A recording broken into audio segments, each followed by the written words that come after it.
Ձեռք բերեք իտալական նրբագեղ ու բարձրակարգ սալիկների նշված տեսականին, վճարելով բացառիկ 4400 դրամ 1 քառակուսի մետրի համար։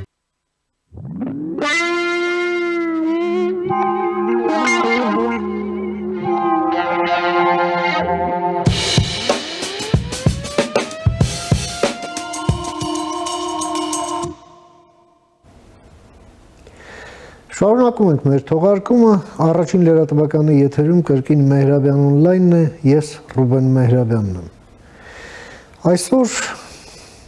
Արցախի բռնագաղթից հետո առաջին անգամ Հայաստան է այցելել աշխատանքային այցով Ռուսաստանի արտգործնախարար Սերգեյ Լավրովը։ Հանուն Հանրապետության կուսակցության կողմնակիցները և անդամները, նախագահը, Արման Բաբաջանյանը բողոքի ցույց են կազմակերպել Զվարթնոց օդակայանի մերձակայքում, հենց ճանապարհին, արտահայտելով համարժեք վերաբերմունքը Ռուսաստանի այդ գործչի նկատմամբ, ով ժամանել է Հայաստան և պետք է մեր արտգործնախարարի հետ բանակցություններ վարի երկուստեք հետաքրքրություն ներկայացնող հարցերի շուրջ, այո, ցույց տալով իր ղեկավարի մարդասպան էությունը, հենց այդ ամենն էլ պատկերելով համապատասխան պաստառների վրա։ Բացի դրանից այսօր վաղ առավոտյան նաև Կիևյան կամուրջից է նման պաստառ կախվել, Ռուսաստանի դեսպանատան մոտ է նույն ձևով այդ ֆլեշմոբի տարբերակով այդ պաստառը տեղադրվել և ֆիքսվել, տարածվել սոցիալական ցանցերով, այո, որովհետև Հայաստանի հասարակության մեծամասնության մոտ հաստատապես որևէ դրական էմոցիաներ Լավրովը, Լավրովի երկիրը, Լավրովի նաչալնիկը, այդ քաղաքականությունը, ոչ վաղ անցյալը և ընդհանրապես ապագան որևէ դրական էմոցիա կամ նույնիսկ օպտիմիստական հաշվարկ չեն պարունակում։ Փորձենք հասկանալ, ինչ կա հայ-ռուսական հարաբերություններում, ինչպես է հասարակությունն այդ ամենը տեսնում և զգում և ինչ անել դրա հետ, որովհետև այո, իշխանություններն էլ փորձում են կառավարել այդ ռիսկը, որը կա, որում ռիսկը թե Ռուսաստանի հետ հարաբերությունները անցյալի իներցիայով պահպանելու, թե այդ հարաբերությունների էությունը փոխելու։ Ի վերջո, պաշտոնական Երևանի մոտեցումն է այն, որ Ռուսաստանը մեր դեմ վարում է հիբրիդային պատերազմ։ Ներողություն։ Փորձենք հասկանալ, և այդ նպատակով ես մի հարգարժան հյուր եմ հրավիրել մեր տաղավար, ում սիրով ուզում եմ ներկայացնել։ Մեր այսօրվա հյուրն է ռեժիսոր, պրոֆեսոր Ռուբեն Բաբայանը, բարով եք եկել, պարոն Բաբայան, շնորհակալ եմ հրավերս ընդունելու համար։ Ես եմ շնորհակալ հրավերի համար։ Պարոն Բաբայան, դուք էլ առավոտվանից հետևել եք լրահոսին և ըստ ամենայնի հանդիպել այդ Լավրովի այցի հետ կապված թե պաշտոնական հաղորդագրություններին, նաև այդ բողոքի ցույցին, որը տեղի ունեցավ, նաև հասարակության հետ ձեր շփումներն են ձեզ հուշում հասարակական ընկալումները և տրամադրությունները, դե նաև ծանոթ եք այն իրողություններին, որի պայմաններում էլ այդ հարաբերություններն ընթանում են Հայաստանի և Ռուսաստանի միջև։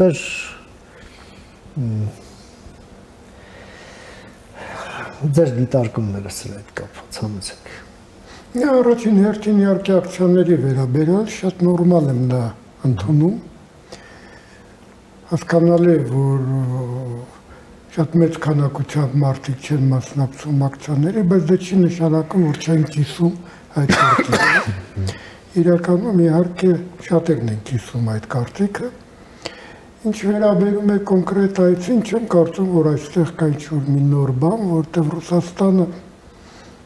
իր արտաքին քաղաքականության մեջ միշտ առաջնորդվում է հետևյալ սկզբունքով՝ ճնշել ինչքան հնարավոր է։ Եվ ուրեմն մեր կողմից էլ համապատասխան պետք է լինի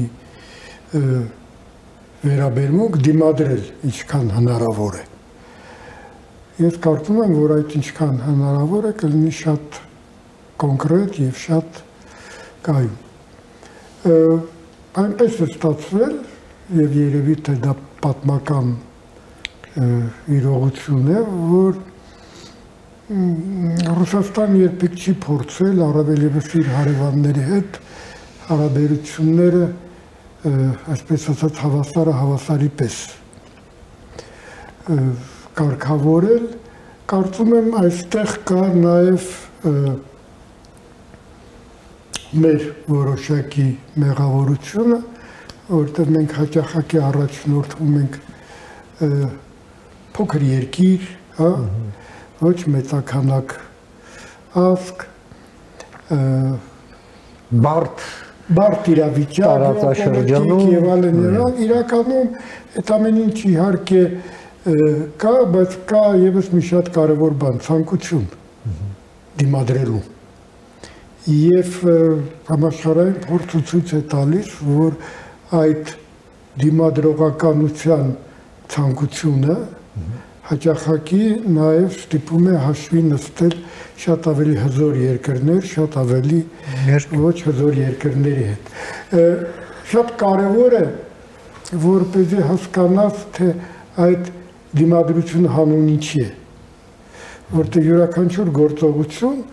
արդարացվում է կամ չի արդարացվում ըստ նպատակների, այո։ Եթե մեր նպատակը անկախ ուժեղ պետականություն կառուցելն է, ես կարծում եմ այստեղ կարելի է բազմաթիվ ճանապարհներ ման գալ գտնել, այդ թվում եւ դիվանագիտական, եւ ուժային, եւ տնտեսական, որտեղ երբևիցե որևէ մի ճանապարհով գնալը չի բերում հաղթանակի իրականում։ Մենք երկար ժամանակ ասում էինք, որ Հայաստանում միակ կայացած ինստիտուտը դա մեր բանակն է, եթե հիշում եք,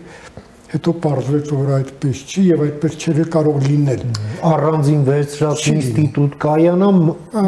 մնացածի համատարած չկայացածության եւ բովանդակազրկման պայմաններում։ Էլեմենտար ֆիզիկայի օրենքներով կաթսայում մի տեղ չի կարող ջուրը եռալ, մյուստեղ պահ մնալ։ Կամ ամբողջ ջուրն է եռում, կամ ոչ մի բան։ Ինչ վերաբերում է կոնկրետ անձին, ես կարծում եմ Ռուսաստանը առավել եւս արտաքին գործերի նախարարը սեփական դիվանագիտություն չի վարում, բնական, եւ դա բնական է, առավել եւս նման երկրում, որը կոչվում է Ռուսաստան, եւ այստեղ մնացածը բոլորը պարզապես խաղացողներ են, ռուսերեն ասած պեշկաներ։ Հիշենք սովետական միության պատմությունը, որը մոտավորապես նույն կառուցվածք ուներ, եւ այս երթվյալ կողմնակիցները առաջի դեմքին, եթե առաջի դեմքը հեռանա կամ մահանա, շատ արագ կփոխեն իրենց ճամբարը։ Ինչ ասեմ, թե կատարվեց Ստալինի մահից հետո, եւ նույնիսկ լինեն բացահայտումներ, դատապարտումներ, 20-րդ համագումար, արդարացումներ, որ մեզնից ոչ մի բան կախված չէր, ամենահեշտ արդարացումներ։ Նիկոյանն էլ ասում էր, մենք այդ տարիներին բոլորս էինք ստահակներ։ Այո, ես կարծում եմ նույն պատմությունը կկրկնվի եւ այս պարագայում, առավել եւս, որ Ռուսաստանի պատմությունը այս տեսակ պերիոդիկ սկզբունքներով է կառուցում, ամեն մի նոր եկող, ուրեմն սկսում է ասել, որ նախորդ ահավոր սխալներ էր թույլ տվել եւ ինքը եկել է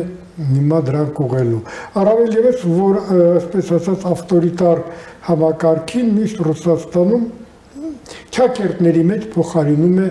քիչ թե շատ ժողովրդավարական համակարգ, ինչքանով է իհարկե դա համապատասխանում այդ բառին դեռ կարելի է վիճել ռուսական չափանիշներով։ Այո, կարելի է այդպես կոչել։ Ինչքան մենք ավելի սառը մոտենանք այդին, ինչքան ավելի քիչ սպասելիքներ ունենանք լավ, այդքան ավելի շահեկան վիճակում կլինենք։ Հաստատ չի եկել պարզապես սեր բացատրվելու համար։ միանշանակ, հա։ Սեր կարելի է բացատրվել եւ ուրեմն տարածության վրա։ Ուրեմն կա ինչ-որ ցանկություններ, ինչ-որ բան կորզել Հայաստանից։ Կապրենք կտեսնենք ժամանակը ցույց կտա նախ ինչ էր ուզում Լավրովի շեֆը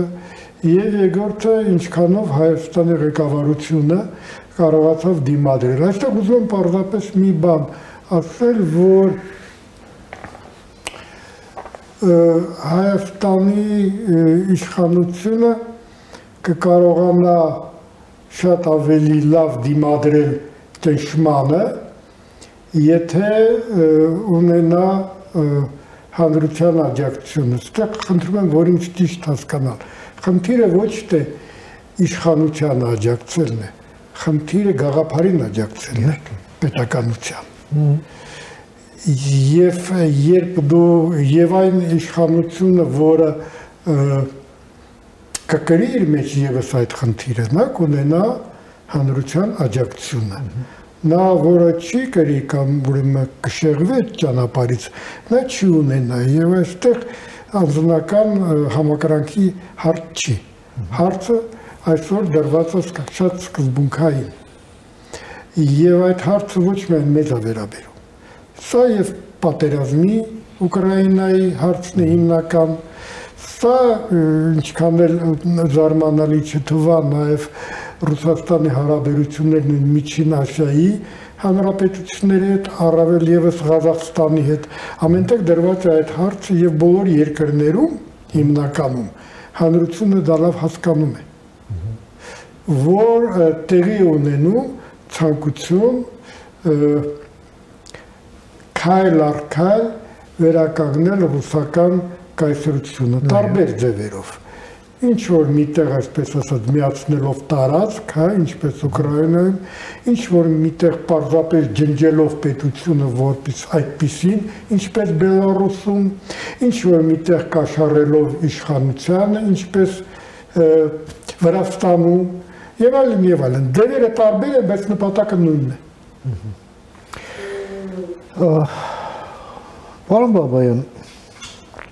այս այցը տեղի ունենում այն պայմաններում, երբ հենց իշխանությունը ֆիքսում է, որ Հայաստանը գտնվում է հիբրիդային պատերազմի մեջ։ Պատերազմ, որը սանձազերծել է հենց Ռուսաստանը, իսկ եթե սահմանմանը թե ինչ է հիբրիդային պատերազմը անդրադառնանք, ապա դա պատերազմ է գերազանցապես ոչ ռազմական մեթոդներով, լայնորեն կիրառելով թե գործակալական ցանց, ազդեցության գործակալների, հա, քաղաքական դաշտում, լրատվամիջոցներում, հասարակության մեջ, պետական հիմնարկներում եւ դա ամենայն դեպս ոչ մեկ չհերքեց, դա արտահայտեց մեր պետության թիվ 2 պաշտոնյան, Ալեն Սիմոնյան, հա? Եվ այնուամենայնիվ մենք տեսնում ենք, որ ռուսական այդ կայսերապաշտական քաղաքականությունը հենց այն նպատակներով, որը դուք էլ ֆիքսեցիք եւ ներկայացրեցիք, այո, նախկին ԽՍՀՄ տարածքում այդ գերիշխանությունը վերահաստատել, մենք տեսնում ենք, որ այստեղ այդ շահին սպասարկող շատ կոնկրետ շրջանակ, գործիչ հանդես է գալիս պարբերաբար, երեկ էլ փաստորեն Լավրովի այցին ընթառաջ մենք 2 ժամ 15 րոպեանոց լեկցիա լսեցինք, դեպս կարծեք ոնց որ ձեռնարկ լիներ, բանավոր իհարկե, թե բովանդակային առումով ինչ այս հիբրիդային պատերազմը իրենից ներկայացնում, ինչ նպատակներ են դրված, ինչ գործիքակազմ, հա, յուրովի այսպես աշխատանք սխալների վրա, բարձրաձայն մտածելով, ուժեղ եւ թույլ կողմեր բերելով, միջանկյալ նպատակներ ուրվագծելով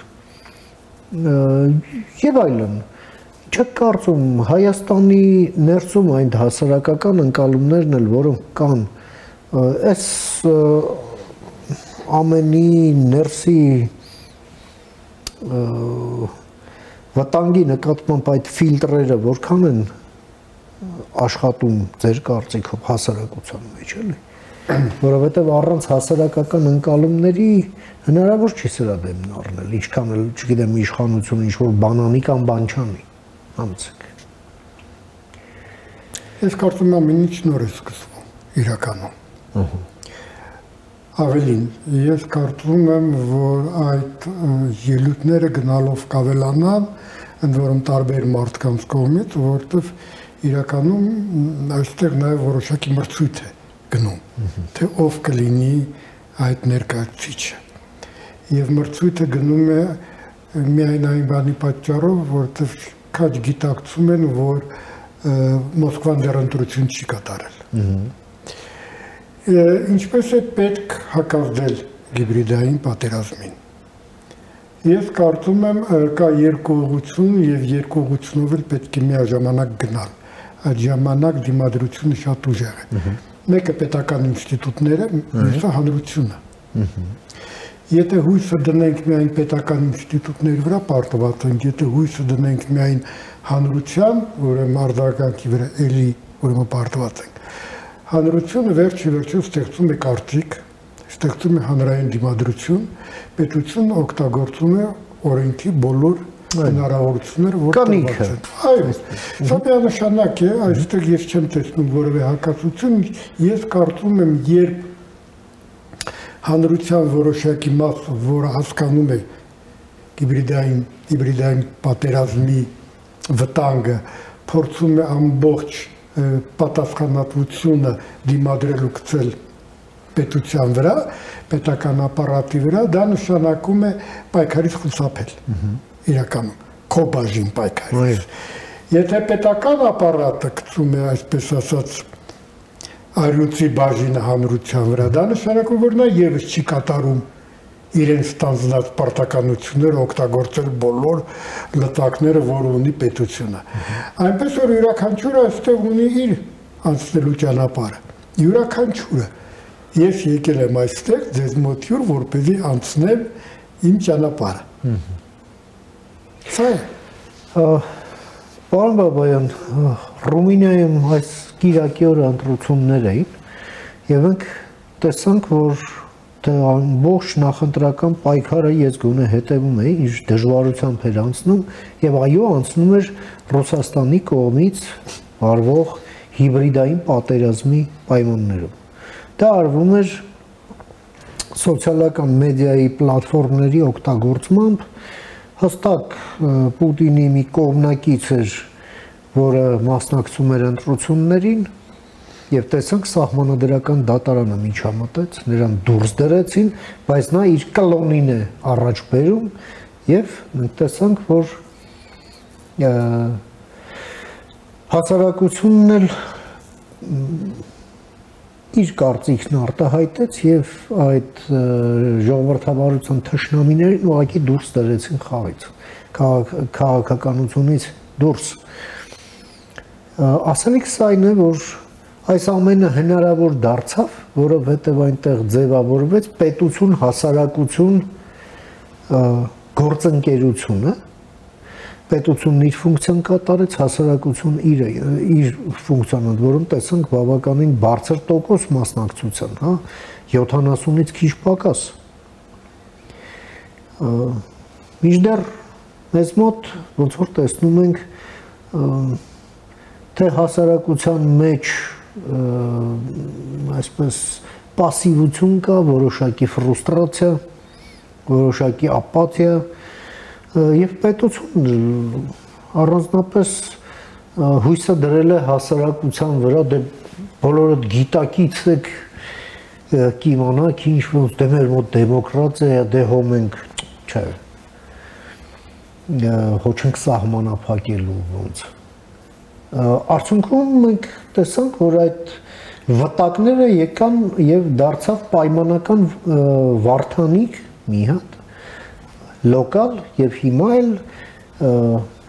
պարոն Քոչարյանը հավանական է համարում, որ դա կստանա համապետական մասշտաբ 13 ամիս անց այստեղ անելիք չկա համեցեք Շնորհակալություն, որտեղ ես կարծում եմ քննալով ավելի շատ է շոշափվելու ընտրությունների թեման, դա շատ կարևոր է։ Եվ այստեղ կարծում եմ կարևորը մի շատ կարևոր բան, այդ կներեք այդ տավտալոգիայի համար, հա։ Ինչ ենք մենք ընտրում։ Մինչև մենք չորոշենք ինչ ենք ընտրում, մենք իրենք չունենք որոշելու ում ենք մենք ընտրում։ Այո։ Մեր ընտրությունը պետք է կախված լինի ոչ թե նրանից, որ սա ինձ դուր է գալիս, սա դուր չի գալիս, որովհետև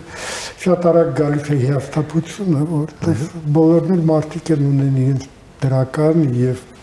բացասական կողմերը։ Այո, միանշանակ։ Եվ այդ լիակատար դրական ընկալումը եւ սպասելիքները միշտ բերում է հիասթափության։ Հերոս, փրկիչ, իդեալ եւ ոչ հերոս է, որ փրկիչ է, իսկ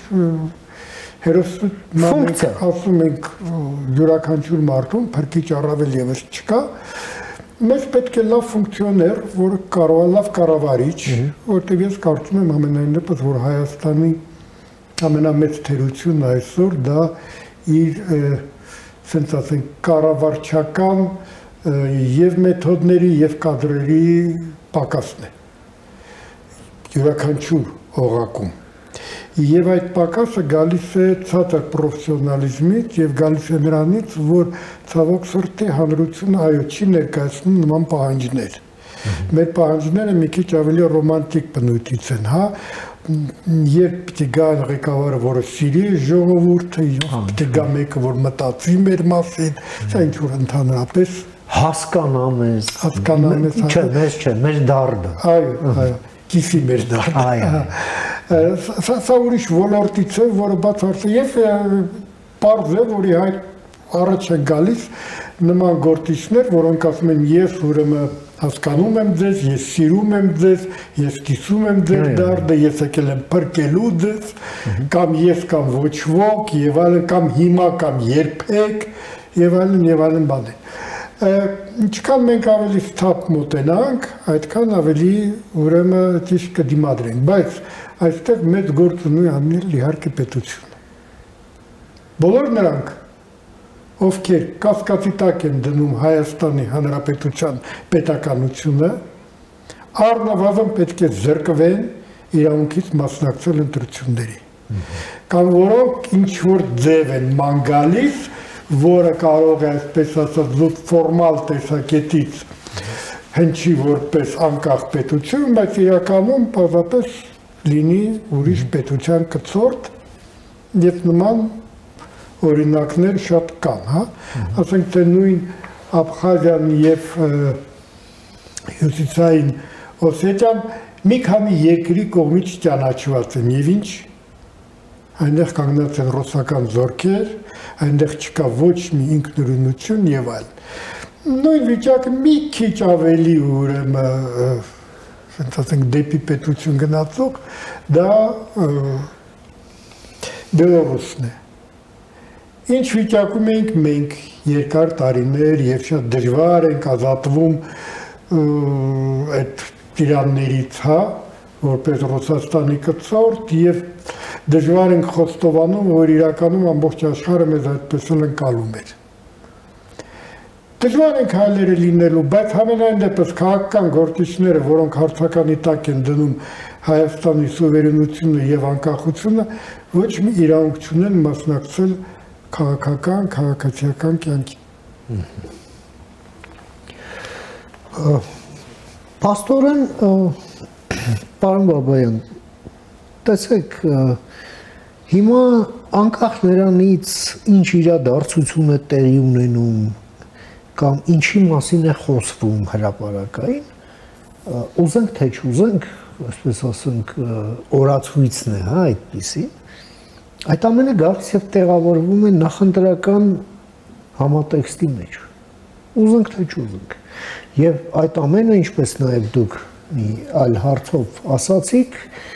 գնալով, այո, ահագնանալու է եւ սա դեռ սկիզբն է։ Հիմա մենք տեսնում ենք, որ նաեւ այլ երկրներում դարաշրջանն է այդպիսին, այդ դարդը հասկացող, կիսող, դե լինում է չէ, ժողովրդի ցավը տանող եւ այլ այդ գործիքակազմով քաղաքականություն մտնելու գայթակղությունն այնուամենայնիվ մնում է եւ շատ մեծ է։ Տեսնում եք, որ նույնիսկ ժողովրդավարության ավելի խորը հիմքեր ունեցող երկրներում են այդպիսինները դուրս գալիս եւ այսպես համակարգային ավերածություններ գործում, հա։ Նրանք բայց իրավունք ունեն, այսպես, որովհետև դե մեծ են, չլուծված կոնֆլիկտներ չունեն, ունեն ամրության մեծ պաշար, եւ սխալի գինը իրանց մոտ այդ աստիճան, այսպես ասենք, էլի ճակատագրական չէ, հա, լավ սխալվեցին, ահա սխալվեն, կհամոզվեն, որ սխալ է, կգնան կուղեն։ Հա ինչ-որ մի բան էլ մի քիչ նեղություն կտան իրենց եւ այլն, բայց դա չի ունենա գոյաբանական նշանակություն իրենց համար։ Մինչդեռ Հայաստանի պարագայում սխալի գինը շատ մեծ է։ Եվ էլ ավելի մեծ է գայթակղությունը մարդկանց մոտ այդ զգացումները շահագործելու եւ այս ռոպեական խնդիրը ամեն գնով լուծելու համար։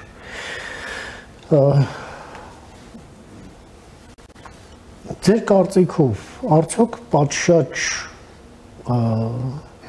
ձևով վակցինացված է դրանից մեր հասարակությունը։ Գիտեք, ես կարծում եմ, որ վակցինացիան կամավոր բնույթ պետք է կրի։ Բնական։ Մտածիր ինքդ քո առողջ լինելու մասին։ Հույսդ մի դիր, որ ինչ-որ մեկը կմտածի։ Դուք ճիշտ նկատեցիք, եւ սա միայն մեր երկրում չէ, ընդհանրապես պոպուլիզմը ամբողջ աշխարհում ընդհանրապես լայն թափ է ստանում։ Այստեղ կարևոր մի հանգամանք կա, երբ մենք կամ ոչ մենք նաև ուրիշ երկրներում ընտրողները հարց են բարձրացնում, թե բա նախընտրական պայքարի ժամանակ այսպես խոստումներ եք տվել, ուր են դրանք ինչու չեք կատարում։ Ինչքան ավելի անպագորգոր խոստումներ են, այնքան ավելի քիչ է շանսը, որ դրանք կկատարվեն։ Բայց ցավոք սրտի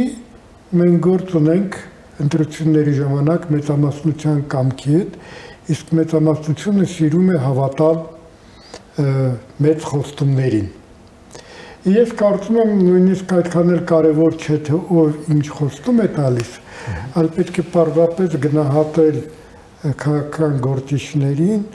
ոչ թե իրենց խոսքերով, այլ իրենց թափ մտածողությունով, որը կարող է եւ խոսքերով չարտահայտվել։ Ես վատ բան չեմ տեսնում, երբ որ ընտրություններից հետո հրաժարվում են այդ խոստումներից եւ վարում են ռեալ պոլիտիկա, այսպես ասած։ Դա ավելի կարևոր է։ Դա ավելի կարևոր է, քան դեպի կործանում տանելը, դեր ասած։ Որտեղ ռեալ պոլիտիկը պահանջում է, որ դու կշռադատես ամեն ինչ։ Նախընտրական շրջանում հնարավորի արվեստ։ Այո, նախընտրական շրջանում, երբ որ բոլորը խոստումներ են տալիս, իսկ դու ներկայացնում ես ռեալ վիճակը, դու անկեղծ ասենք հույս չունես գալ հաղթանակի։ Այնպես որ, ասենց ասեմ, Լև Տոլստոյը ուներ մի հրաշալի արտահայտություն, ասում էր վեպերը ավարտվում են ամուսնությամբ, իսկ իրականում ամուսնություններից պետք է սկսել վեպերը։ Իրական կյանքը գալիս ոչ թե պետք է այդպես էլ ընկալել, որ կյանքը չի ավարտվում ընտրություններով, ընտրություններից նա նոր սկսվում է։ Եվ այստեղ շատ կարևոր է, որպեսզի հանրության պահանջը լինի ոչ թե ինչ ես դու խոսել նախընտրական շրջանում։ Մենք դա հոյակապ դեպի գիտենք, ասենք թե ամերիկյան պրեզիդենտների օրինակով ցեղասպանության ճանաչում։ Օրինակ, շատ փոքր մի հարց փոքր օրինակ է, ես պարզապես որպեսզի մեծ ավելի հասկանալի լինի եւ մոտ լինի դա։ Քանիսն է խոսք տվել եւ քանիսը դա կատարեցին։ Կատարեցին 2 հոգի։ Ռեյգանը եւ Բայդենը։ Վերջացավ։ Քանի պրեզիդենտ է եղել Միացյալ Նահանգներում։ Այնպես որ շատ կարեւոր է, որպեսզի մենք միշտ պահանջենք ոչ թե այդ անպագորգոր խոստումների կատարումը, այլ այսօրվա ռեալ ամեն րոպե փոխվող իրավիճակի, որտեղ ժամանակը բազմաթիվ փոփոխություններ է մտցնում։ Առանց մեղադրելու շրջապատը։ Նայեք, այսօրվա օրով նույնիսկ մեր հանրության մի մասը նույնիսկ սենց ասենք պրոեվրոպական ուղղվածություն ունեցողը շարունակում է անիծել Պուտինին։ Սա Պուտինը վերջացավ գնաց։ Երբ դու լացում ես, որ նա վատն է, դա նշանակում է, որ դու հույս ունես, որ նա կդառնա լավը կամ հույս ուներ, որ նա ժողովրդի։ Նա այդպիսին է, սա պետք է ստապ գնահատել, որպեսզի դու կարողանաս դիմադրել դրան։ Եթե դու բողոքես թե ինչքան վատն են դրանք, ինչքան վատն է Ալիևը, ինչքան վատն է Էրդողանը, ինչքան վատն է Պուտինը, ինչքան վատն է Օրբանը եւ այլն եւ այլն։ Եվ ինչքան լավն ես դու։ Եվ ինչքան լավն ես դու ոչ մի բանի չես հասնի։ Նրանք այնպիսին են, ինչպիսի կան։ Նրանց այլևս ուղղել հնարավոր չի։ Նրանց սիրտը շահել հնարավոր չի։ Եվ իմաստել չունի։ Նա միևնույն անելու է այն իր ուժերի չափով, առավել ևս եթե տեսնի, որ դու չես դիմադրում, շատ ավելի հեշտ կանի դա, ինչը ինքը մտածել է անել։ Եվ այստեղ սենտիմենտները, որ մենք քեզ սիրում ենք, հա, հիշում եք այդ դարձբահները ամբողջ Ղարաբաղում լծված եւ Հայաստանում էլ տարբեր տեղերում կային։ Ոչ մի հարց չեն լուծում։ Սեր բացատրվել պետք չի։ Հաճախակի նույնիսկ մենք արտասահմանյան գործիչների գնահատում ենք հետևյալ բանով, հա, բառապաշարով, հայերին սիրում է։ Ինչ է նշանակում հայերին սիրում է։ Լավրովը հայ է, Մարգարիտա Սիմոնյանը հայ է, Բաղդասարովը հայ, հետո ինչ։ Ես հայերի անուններն եմ։ Այ։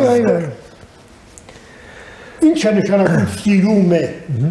Մակրոնն էլ չի սիրում։ Մակրոնը պետական գործիչ է, նա սիրում է Ֆրանսիան եւ ճիշտ է անում։ Եվ եթե Ֆրանսիայի շահերից ելնում է սերտ հարաբերություններ ունենալ Հայաստանի հետ, նա շատ ճիշտ է վարվում, բայց դա Ֆրանսիայի շահերից է ելնում։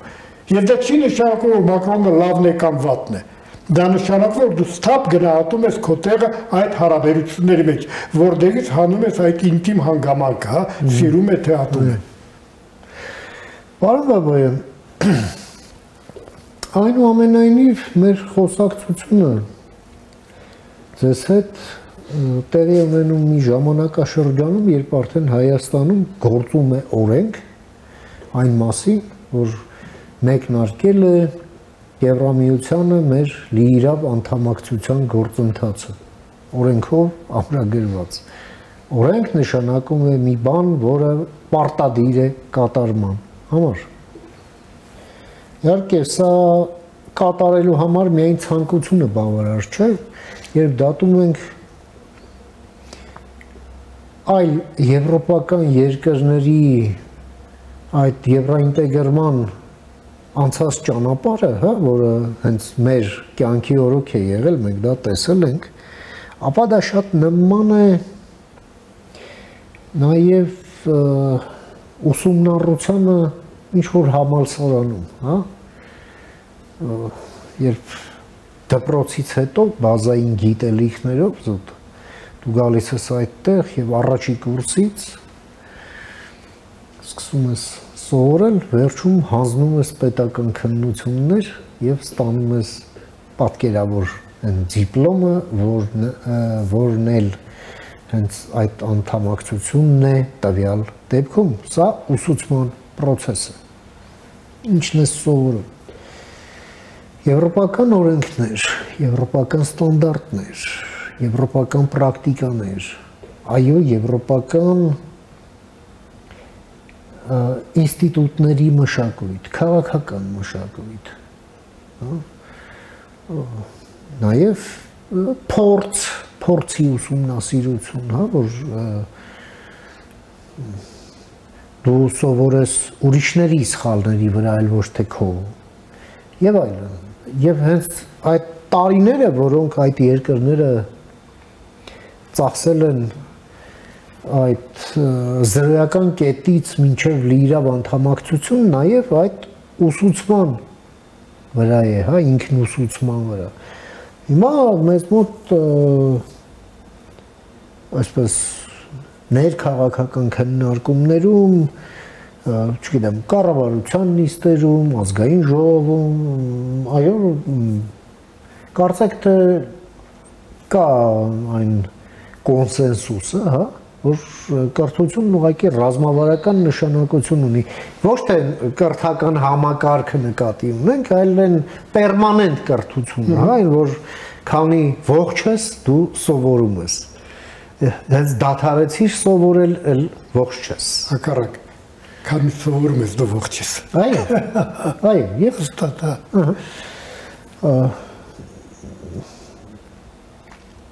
իհարկե շատ հաճելի է, որ այդ առաջնահերթությունների